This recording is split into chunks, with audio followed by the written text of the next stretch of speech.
रक्षाबंधन में बहनों की किस गलती के कारण होती है भाइयों की मौत।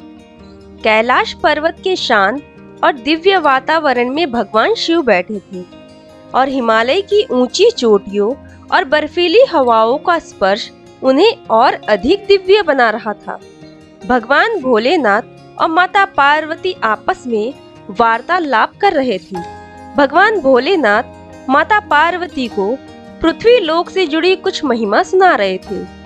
तभी माता पार्वती के मन में पृथ्वी लोक से जुड़े बहुत से प्रश्न उत्पन्न हुए। तभी माता पार्वती भगवान भोलेनाथ से कहती है, हे जगत के पालनहार, मेरे मन में बहुत से पावन प्रश्न उठ रहे हैं, कृपया आप इसका समाधान करने का कृपा कीजिए। तब भगवान भोलेनाथ कहते हैं, हे देवी, आपके मन में जो भी प्रश्न उठ रहे हैं उसको हमारे समक्ष प्रकट करें, मैं उसका समाधान करने का पूरा प्रयत्न करूंगा। तब माता पार्वती कहती है, हे प्रियतम, मैंने बहुत काल से देखती आ रही हूँ कि मनुष्य कितने भी संकट में हो या कितने भी दुख में, लेकिन इस पावन पर्व पर अपने बहन के पास धागा बंधवाने पहुंच ही जाते हैं और उनकी बहन भी अपने भाइयों की राह देखती रहती है। ऐसा क्यों प्रभु? और मैंने ये भी देखा है कि कुछ बहनों के भाइयों की मृत्यु होने वाली थी, लेकिन इस धागे को बांधने मात्र से यमराज भी उनके प्राण न ले जा सके। और तभी मैंने देखा कि कुछ बहनें अपने भाई को ये पावन धागा बांधा, जिससे उनकी जीवन की डोर कम होती चली गई और बहुत कम आयु में उनकी मृत्यु हो गई। ऐसा क्यों प्रभु? एक तरफ धागा बांधने से यमराज भी उनका कुछ नहीं बिगाड़ पाए और एक तरफ धागा बांधने से उनकी आयु की कमी हो गई और कम आयु में उनकी मृत्यु हो गई। क्या यह धागा बांधने का कोई नियम भी होता है? कृपया हमें उसकी महिमा विस्तार से समझाइए। तब भगवान भोले शिव शंकर कहते हैं, हे देवी, आपने मानव कल्याण के लिए बहुत ही उचित प्रश्न किया है। यह एक बहुत ही पावन पर्व है जिसे रक्षाबंधन के नाम से जाना जाता है। इस पावन पर्व का अपना ही एक दिव्य महिमा है। हे देवी, इसकी महिमा और आपके सारे प्रश्नों के उत्तर इस कथा के माध्यम से देने का प्रयास करता हूँ और जो भी भाई बहन इस कथा को ध्यान से अंत तक श्रवण करेंगे उनकी मैं हर मनोकामना पूर्ण करूंगा, ये मेरा वचन है। भगवान भोलेनाथ कहते हैं, इस कथा को ध्यान से सुनिए। इस कथा के अंत में आपको पता चलेगा कि इस पर्व की क्या महिमा है। तब माता पार्वती कहती है, हे जगत के पालनहार, कृपया कथा सुनाना आरंभ करें। मैं इस कथा का श्रवण पूरे ध्यान से अंत तक करूंगी और जो मनुष्य इस कथा का श्रवण मेरे साथ अंत तक करता है उसके घर की गरीबी हमेशा के लिए दूर हो जाएगी। तब भगवान भोलेनाथ कथा सुनाना आरंभ करते हैं और कहते हैं, हे देवी, ये कथा भगवान विष्णु के एक अवतार की है। एक बार भगवान विष्णु के एक अवतार के रूप में विष्णु जी का 5वां वामन अवतार हुआ था। एक बार प्रहलाद पुत्र विरोचन से महाबली का जन्म हुआ। वह बहुत ही पराक्रमी राजा था। राजा बलि बहुत बलवान और धार्मिक प्रवृत्ति के थे। वह अपनी प्रजा से बहुत प्रेम करते थे और उसकी खुशहाली के लिए कोई कसर नहीं छोड़ते। हालांकि उनमें एक कमी थी, उन्हें अपनी शक्तियों पर बहुत अभिमान था। वह खुद को देवताओं से ऊपर मानते थे, इसलिए असुर उनके साथ आ गए थे। एक बार स्वर्ग लोक के देव इंद्र को ऋषि दुर्वासा के गुस्से का सामना करना पड़ा। ऋषि के श्राप की वजह से इंद्र दैत्यों से युद्ध हार गए और राजा बलि ने तीनों लोकों पर कब्जा कर लिया। इसके बाद राजा बलि को अभिमान हो गया। तब राजा बलि अपना 100वां यज्ञ कर रहे थे। यह बात जानकर देवों के राजा इंद्र परेशान हो गए और वह भगवान विष्णु के पास मदद लेने के लिए पहुंचे। उसके बाद इंद्र को भयभीत देखकर भगवान विष्णु ने सोचा कि अब मेरे वामन अवतार लेने का समय आ गया है। फिर भगवान विष्णु ने वामन अवतार लिया और राजा बलि के यज्ञ में दान मांगने के लिए पहुंचे। बता दे, राजा बलि महादानी थे। तब भगवान विष्णु ने राजा बलि से 3 पग धरती दान में मांग ली। इस बात को सुनकर असुरों के गुरु शुक्राचार्य ने राजा बलि को समझाया कि इसमें किसी की कोई चाल है, लेकिन राजा बलि दान देने का वचन पहले ही दे दिए थे। उन्होंने वामन देव को 3 पग धरती नाप लेने को कहा। उसके बाद भगवान विष्णु ने 1 पग में धरती, दूसरे पग में आकाश नाप लिया। फिर उन्होंने कहा कि तीसरा पग कहाँ रखे। इस पर राजा बलि ने कहा कि अब उनका सिर ही बाकी बचा है, उस पर रख दे। तब भगवान विष्णु ने अपने 2 पग से आकाश और पृथ्वी को बलि के अधिकार से मुक्त कर दिया।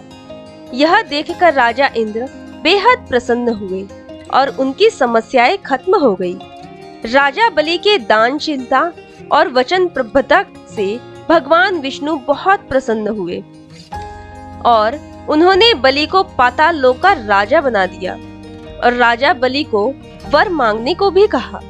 तब राजा बलि ने कहा कि हे प्रभु, आप मेरे साथ पाताल लोक चले और वहां निवास करें। तब भगवान विष्णु अपने वचन से बद्ध थे, इसलिए वह अपने भक्त बलि के साथ पाताल में चले गए और वहीं रहने लगे। भगवान विष्णु को पाताल लोक में रहते देख माँ लक्ष्मी समेत सभी देवतागण चिंतित हो गए। तब नारद देव से माता लक्ष्मी कहने लगी, हे नारायण भक्त देव ऋषि नारायण, आप ही बताइए कि मैं क्या करूं। प्रभु पाताल लोक में राजा बलि के साथ ही रहने लगे हैं। मेरा मन अत्यंत चिंतित है। उन्हें वापस लाने का कोई तो उपाय होगा। भगवान विष्णु को अपने साथ रहने का वरदान प्राप्त किया था और उनसे उन्हें वो मांगा था। तब देव ऋषि नारद माता लक्ष्मी से कहते हैं, हे माता, जैसे भगवान विष्णु को राजा बलि ने उनसे मांगा है, वैसे ही प्रभु को वापस लाने के लिए आपको राजा बलि से भगवान विष्णु को मांगना होगा। भगवान विष्णु को वापस लाने का एक उपाय मैं आपको बताता हूँ। हे माता, आप राजा बलि को अपना भाई बना लीजिए। राजा बलि से भगवान विष्णु को मांग लीजिए। जब राजा बलि को रक्षा सूत्र में देंगी तो वो आपसे उपहार मांगने के लिए कहेंगे। तब आप भगवान विष्णु को ही मांग लेना। यह सुनकर माता लक्ष्मी ने कहा, यह विचार अति उत्तम है। तब माँ लक्ष्मी एक दिन गरीब महिला बनकर राजा बलि के पास पहुंची और रोने लगी। तभी राजा बलि ने माता लक्ष्मी से कहा, क्या हुआ बहन, क्यों रो रही हो? यह सुनकर माता लक्ष्मी ने कहा, आपने मुझे बहन कहकर बुलाया, मुझे बहुत खुशी हुई। मैं इसलिए रो रही थी क्योंकि मेरा कोई भाई नहीं है। अगर मेरा भाई होता तो वो मेरी रक्षा और सहायता जरूर करता। इस पर राजा बलि बोला, बहन, आज से मैं तुम्हारा भाई हूँ। आज से तुम्हें कोई भी सहायता चाहिए हो तो तुम मुझसे कहना, मैं तुम्हारी सहायता जरूर करूँगा। यह सुनकर माता लक्ष्मी ने राजा बलि को रक्षा सूत्र बांधने को कहा और उसे राखी बांधकर अपना भाई बना लिया। रक्षा सूत्र बांधने के बाद राजा बलि ने माता लक्ष्मी से उपहार मांगने को कहा। तब माता लक्ष्मी ने बलि से कहा कि मेरे पति के बिना मेरा जीवन सूना है। तब राजा बलि माता लक्ष्मी से पूछते हैं कि हे बहन, तुम्हारे पति कहाँ है, किस मुसीबत में है, मुझे बताओ। तुम चिंता मत करो, तुम्हारा यह भाई अपनी बहन के द्वारा बांधे गए इस रक्षा सूत्र की लाज अवश्य रखूंगा और अपना कर्तव्य पूरी निष्ठा के साथ निभाऊंगा। तब माता लक्ष्मी कहती है, हे मेरे प्यारे भाई, आप भगवान विष्णु को अपने वचन से मुक्त कर दे ताकि वह वैकुंठ धाम पहुंच सके। फिर राजा बलि ने भगवान विष्णु को अपने वचन से मुक्त कर दिया। तब माता लक्ष्मी ने राजा बलि से कहा, तुमने भाई के कर्तव्य को भली भांति निभाया है, इसलिए आज श्रावण मास के पूर्णिमा का दिन रक्षाबंधन के नाम से जाना जाएगा। यह त्योहार भाई और बहन के अनमोल रिश्ते का प्रतीक होगा। तभी से रक्षाबंधन का यह त्योहार मनाया जाने लगा। बहन रक्षाबंधन के दिन भाई को रक्षा सूत्र बांधकर उसकी उम्र दीर्घायु होने की प्रार्थना करती है। हे देवी पार्वती, ध्यान से सुनिए। रक्षाबंधन के दिन रक्षा सूत्र बांधने के बाद भी किस भाई की उम्र अल्पायु हो जाती है? भद्रा भगवान सूर्य नारायण और पत्नी छाया की कन्या व भगवान शनि की बहन है। मान्यता के अनुसार दैत्यों को मारने के लिए भद्रा गर्दभ के मुख और लंबी पूंछ और 3 पैर युक्त उत्पन्न हुई। भद्रा का स्वभाव भी शनि की तरह है। जन्म लेते ही भद्रा यज्ञों में विघ्न बाधा पहुंचाने लगी और मंगल कार्यों में उपद्रव करने लगी तथा सारे जगत को पीड़ा पहुंचाने लगी। उसके स्वभाव को देखकर सूर्य देव को उसके विवाह की चिंता होने लगी और वे सोचने लगे कि इसका विवाह कैसे होगा। सभी ने सूर्य देव के विवाह प्रस्ताव को ठुकरा दिया। सूर्य देव ने ब्रह्मा जी से उचित परामर्श मांगा। ब्रह्मा जी ने तब विष्टि से कहा कि भद्रे, बौ, बालव, कौवल आदि करणों के अंत में तुम निवास करो तथा जो व्यक्ति तुम्हारे समय में गृह प्रवेश तथा अन्य मांगलिक कार्य करे तो तुम उन्हीं में विघ्न डालो। जो तुम्हारा आदर न करे उनका कार्य तुम बिगाड़ दो। इस प्रकार उपदेश देकर ब्रह्मा जी अपने लोक चल गए। तब से भद्रा अपने समय में ही देव, दानव, मानव समस्त प्राणियों को कष्ट देती हुई घूमने लगी। विश्रवा का पुत्र रावण मेरा परम भक्त था। उद्घट राजनीतिज्ञ, महाप्रतापी, महापराक्रमी योद्धा, अत्यंत बलशाली, शास्त्रों का प्रखर ज्ञाता, प्रकांड विद्वान, पंडित एवं महाज्ञानी था। रावण के शासन काल में लंका का वैभव अपने चरम पर था और उसने अपना महल पूरी तरह स्वर्ण रजित बनाया था। इसलिए उसकी लंका नगरी को सोने की लंका अथवा सोने की नगरी भी कहा जाता है। रावण का विवाह मंदरोदरी से हुआ। विश्रवा की वरवर्णी राका और कैकसी नामक 3 पत्नियां थीं।